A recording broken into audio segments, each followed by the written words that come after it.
Vamos buscar no Evangelho nossa libertação. Ó Brasil,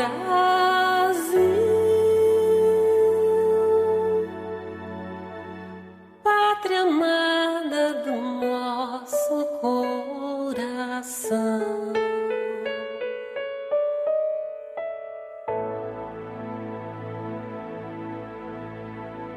Sejam todos bem-vindos ao canal Companheiros da Luz. Campanha de divulgação do Consolador Prometido, dádiva divina da terceira revelação, materializada na obra básica e subsidiárias da codificação espírita, trazidas ao mundo pelos emissários do Senhor, que semeiam as diretrizes reveladoras de Deus, a forjar nossa evolução moral, apontando-nos rumo à nova era. Leitura e estudo do livro Brasil, Coração do Mundo, Pátria do Evangelho. Obra ditada pelo Espírito Humberto de Campos, ao médium Chico Xavier. Iniciemos então a leitura deste capítulo de número 26, intitulado O Movimento Abolicionista. O Brasil prosseguia na sua marcha evolutiva, sob a carinhosa direção de Dom Pedro II. Estadistas notáveis pelo seu amor à causa pública, assistiam o imperador em seus nobres afazeres, caracterizando as suas atitudes e atos, com o mais sagrado interesse pelo bem coletivo. Haviam terminado os movimentos bélicos da guerra com o Paraguai, e o país voltava a respirar os ares da esperança. Então, nessa época, e nos anos posteriores, todos os espíritos cultos da pátria se levantaram com desassombro, para amparar o movimento abolicionista. Os gênios tutelares do mundo espiritual inspiravam a todos os políticos e escritores, e se havia fazendeiros constituindo o mais sério sustentáculo da escravidão, dentro das classes conservadoras, inúmeros outros elementos existiam, como no Amazonas e no Ceará, que alforeavam os seus servidores, nos mais belos gestos de filantropia. As falanges de Ismael contavam colaboradores decididos no movimento libertador, quais Castro Alves, Luiz Gama, Rio Branco e Patrocínio. A própria princesa Isabel, cujas tradições de nobreza e bondade jamais serão esquecidas no coração do Brasil, viera ao mundo com a sua tarefa definida, no trabalho abençoado da abolição. Os espíritos, em prova no cárcere da carne, têm a sua bagagem de sofrimentos expiatórios e depuradores, mas têm igualmente a possibilidade necessária para o cumprimento de deveres meritórios, aos olhos misericordiosos do Altíssimo. Todos os ânimos se inflamavam ao contato das grandes ideias de liberdade. Publicações e discursos, com a amplitude que a opinião da crítica conquistara, nos tempos do Império, exortavam as classes conservadoras, ao movimento de emancipação de todos os cativos. Dom Pedro se reconfortava com essas doutrinações das massas, no seu liberalismo, e na sua bondade de filósofo. Desejaria antecipar-se ao movimento ideológico, decretando a liberdade plena de todos os escravos. Mas os terríveis exemplos da guerra civil, que ensanguentara os Estados Unidos da América do Norte, durante longos anos, na campanha abolicionista, faziam-no recear a luta das multidões apaixonadas e delinquentes. Foi, pois, com especial agrado, que acompanhou a deliberação de sua filha, de sancionar, a 28 de setembro de 1871, a Lei do Ventre Livre, que garantia no Brasil a extinção gradual do cativeiro, mediante processos pacíficos. Seu grande coração, no âmbito das suas impressões divinatórias, sentia que a abolição se faria nos derradeiros anos do seu governo. Com efeito, a lei do ventre livre não bastará aos espíritos exaltados no sentimento de amor pela abolição completa. Quase todas as energias intelectuais da nação se encontravam mobilizadas a serviço dos escravos sofredores. O ambiente geral era de perspectiva angustiosa e de profundas transições na ordem política. A ideia republicana se consolidava cada vez mais no espírito da nacionalidade inteira. O bondoso imperador nunca lhe cortara os voos prodigiosos no coração das massas populares. Aliás, alimentava-os com os seus alevantados exemplos de democracia. Nos espaços, Ismael e suas falanges procuravam orientar os movimentos republicanos e abolicionistas, com alta serenidade e esclarecida prudência, no propósito de evitar os abomináveis derramamentos de sangue, por desvarios fratricidas.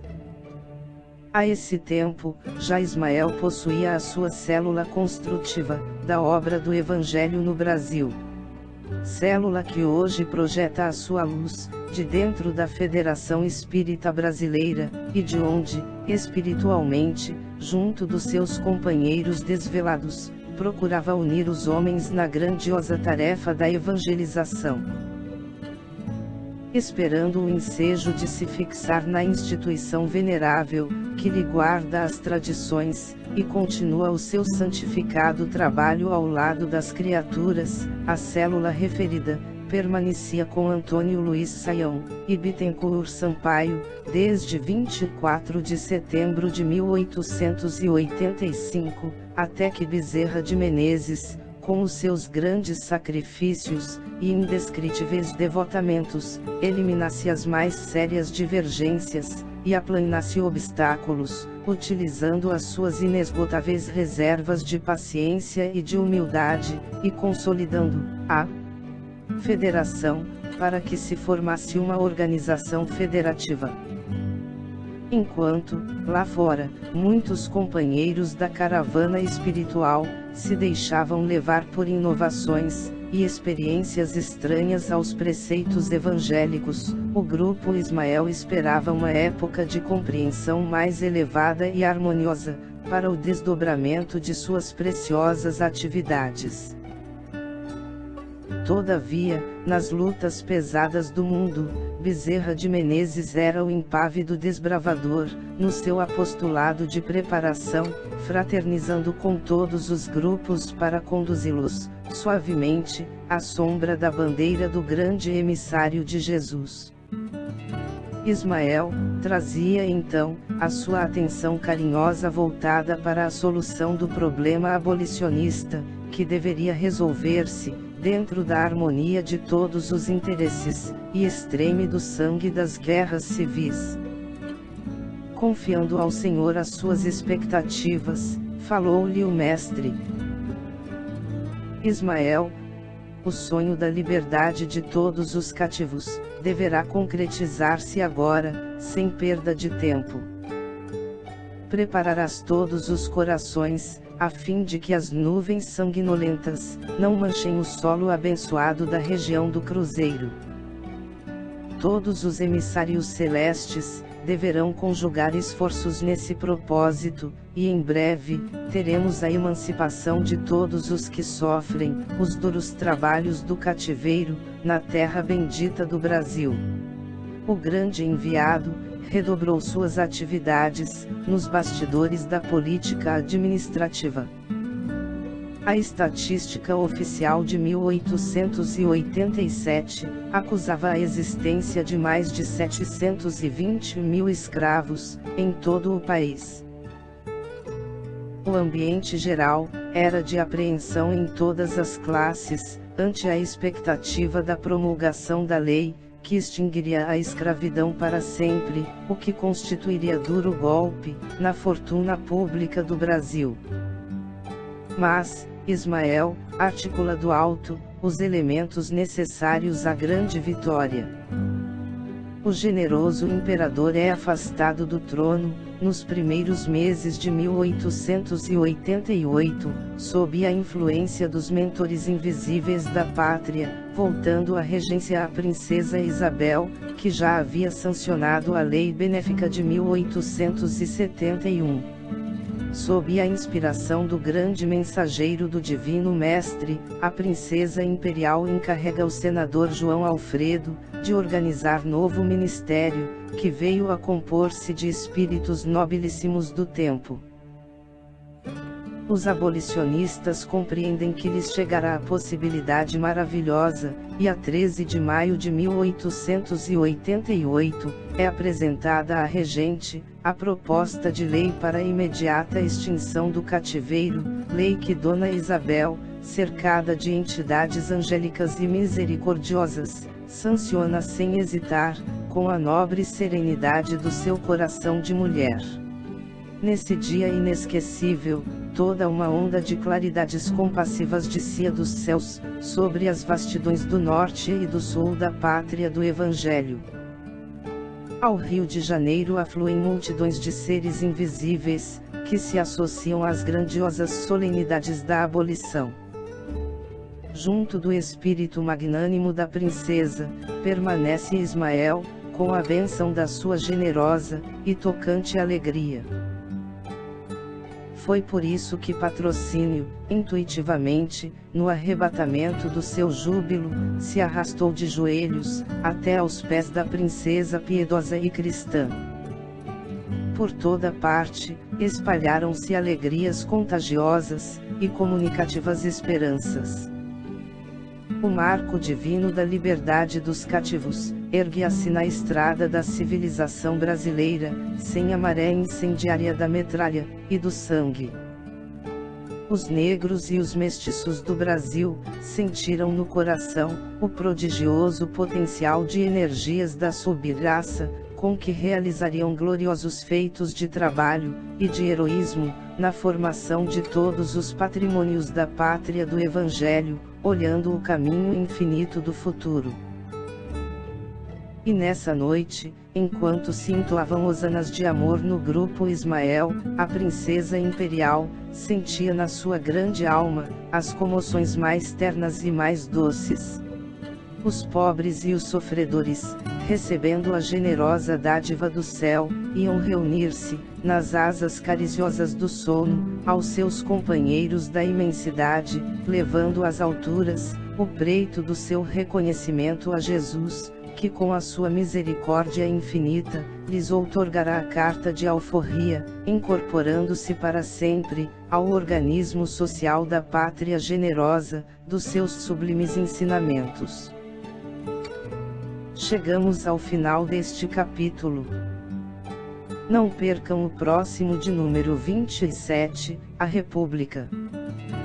Muito obrigado, boa reflexão, que Jesus abençoe a todos.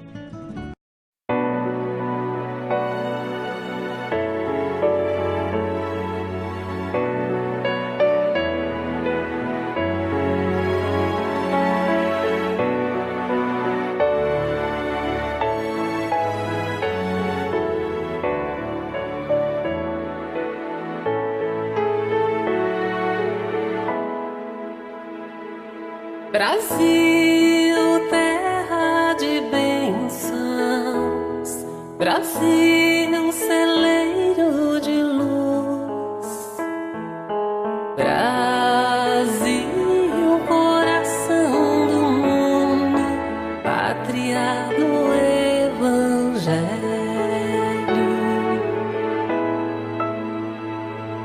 Brasil, reconstrução, Brasil, renovação,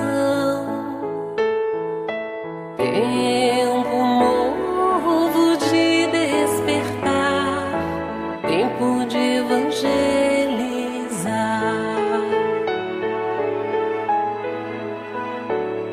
Bela é a vossa gente, buscando resgatar